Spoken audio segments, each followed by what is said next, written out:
بسم اللہ الرحمن الرحیم۔ السلام علیکم ناظرین، باب علم ٹی وی کی جانب سے خوش آمدید۔ ناظرین گرامی، نبی کریم صلی اللہ علیہ وسلم کی وفات ربیع الاول کے مہینے میں ہوئی۔ آپ صلی اللہ علیہ وسلم کی پیدائش یعنی ولادت کی تاریخ میں بہت اختلافات ہیں، لیکن وفات کی تاریخ میں کوئی اختلاف نہیں۔ نبی کریم صلی اللہ علیہ وسلم کی وفات 12 ربیع الاول سوموار کے دن ہوئی۔ جب نبی کریم صلی اللہ علیہ وسلم کی وفات ہوئی تو یہ دردناک خبر تھی۔ صحابہ پہ تو جیسے قیامت ٹوٹ پڑی اور صحابہ کے کلیجے جل گئے۔ حضرت عمر رضی اللہ تعالیٰ عنہ نے ہاتھ میں تلوار اٹھائی اور کھڑے ہو کر لہرانے لگے کہ خبردار، جو کسی نے کہا کہ حضور اکرم صلی اللہ علیہ وسلم کا انتقال ہو گیا ہے، میں گردن اتار دوں گا۔ حضور اکرم صلی اللہ علیہ وسلم کا انتقال نہیں ہوا۔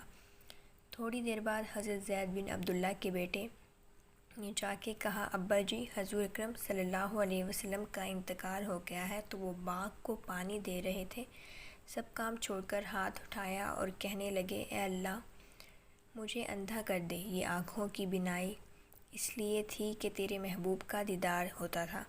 جب حضور اکرم صلی اللہ علیہ وسلم ہی چلے گئے ہیں تو میں نے ان آنکھوں کا کیا کرنا ہے؟ حضرت فاطمہ رضی اللہ تعالیٰ عنہ بول رہی ہیں، میرے اوپر وہ مصیبتیں ٹوٹیں کہ اگر یہ دنوں پہ ٹوٹ پڑتی تو یہ دن کالی راتیں بن جاتے۔ یہ کوئی چھوٹی خبر نہیں تھی۔ صحابہ کا یہ حال تھا، اور جب یہ خبر منافقوں میں پہنچی تو وہ صحابہ میں پھیل گئے اور کھیلا اور کہنے لگے، واہ واہ، حضور اکرم صلی اللہ علیہ وسلم کے دم سے ہی رونقیں تھیں، مسجدیں آباد تھیں، سجدے کرتے تھے، قرآن کی تلاوت تھی۔ اب کس نے نماز پڑھنی ہے، کس نے روزہ رکھنا ہے اور کس نے زکوٰۃ دینی ہے اور کون حج کرے گا؟ ختم کہانی بات۔ اب یہ بڑی نازک صورتحال ہے۔ اب کیا حضرت ابوبکر کا کلیجہ نہیں جل رہا؟ لیکن اس موقع پہ حضرت ابوبکر صدیق کھڑے ہوئے اور لوگوں کو مخاطب کیا کہ اے لوگوں، مجھے ایک بات بتاؤ کہ تم اللہ کی عبادت کرتے تھے یا حضور اکرم صلی اللہ علیہ وسلم کی؟ لوگوں نے کہا کہ اللہ کی عبادت کرتے تھے۔ تو کہا کہ حضور اکرم صلی اللہ علیہ وسلم کے وصال کے بعد تم اللہ کی عبادت کرنا چھوڑ دو گے؟ تو لوگوں نے جواب دیا، نہیں۔ تو حضرت ابوبکر صدیق رضی اللہ تعالیٰ عنہ نے کہا کہ جس دین کو سربلند کرنے کے لیے حضور اکرم صلی اللہ علیہ وسلم نے اتنی تکالیف برداشت کی اور ساری زندگی لگا دی، تو کیا حضور صلی اللہ علیہ وسلم کے چلے جانے کے بعد اس دین کو چھوڑ دو گے؟ تو لوگوں نے کہا نہیں۔ تو حضرت ابوبکر صدیق رضی اللہ تعالیٰ عنہ نے کہا، تو پھر اٹھو اور دین کا پرچم اٹھا لو۔ اب حضور اکرم صلی اللہ علیہ وسلم کا وصال ہو گیا ہے۔ اب حضور اکرم صلی اللہ علیہ وسلم کے مقصد کو ہم نے آگے لے چلنا ہے۔ اب یہ بوجھ ہم نے اپنے کندھوں پر اٹھانا ہے۔ یہ سب سن کر صحابہ کے اندر ہمت پیدا ہوئی اور صحابہ نے کہا، ہم پہاڑوں سے بھی ٹکرا جائیں گے۔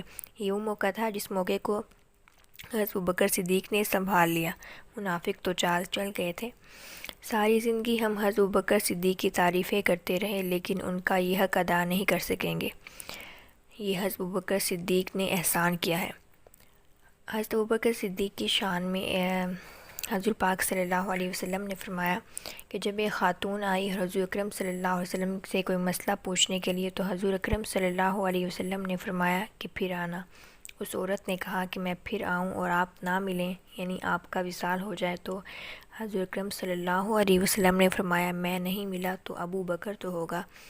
حضور اکرم صلی اللہ علیہ وسلم کے وصال کے وقت حضور اکرم صلی اللہ علیہ وسلم کا سر مبارک حضرت علی شیر خدا کی گود میں تھا۔ اگر جگاتے تو کیسے، اور اگر نہ جگاتے تو عصر کی نماز کا وقت جا رہا تھا، لیکن فیصلہ یہ کیا کہ نماز عصر چھوڑ دوں گا، نماز عشق نہیں توڑوں گا۔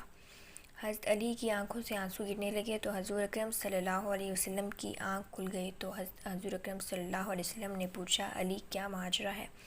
تو حضرت علی نے کہا، یا رسول اللہ صلی اللہ علیہ وسلم، نماز عصر قضا ہو رہی ہے۔ تو حضور اکرم صلی اللہ علیہ وسلم نے فرمایا، کیا قضا پڑھو گے یا ادا کرو گے؟ تو حضرت علی نے کہا، حضور ادا کروں گا۔ تو حضور اکرم صلی اللہ علیہ وسلم نے ہاتھ اٹھا کر کہا، اے اللہ، تیرا بندہ علی تیری فرما برداری میں لگا تھا، تیرے حضور کی فرما برداری میں، یا اللہ سورج کو واپس بھیج دے۔ تو حضرت سلمہ بنت قیس کہتی ہیں کہ سورج ڈوب چکا تھا، میں نے آنکھوں سے دیکھا دوبارہ طلوع ہو گیا اور حضرت علی نے نماز قضا نہیں ہونے دی اور نماز ادا کی۔ یہ ہے محبوب کا ادب اور اس کے دین سے محبت۔ مزید ایسے واقعات کے لیے ہمارے چینل کو سبسکرائب کر دیں، ویڈیو پسند آئے تو لائک اور شیئر کریں، اور نیکسٹ ویڈیو تک مجھے اپنی دعاؤں میں یاد رکھیے گا۔ اللہ حافظ۔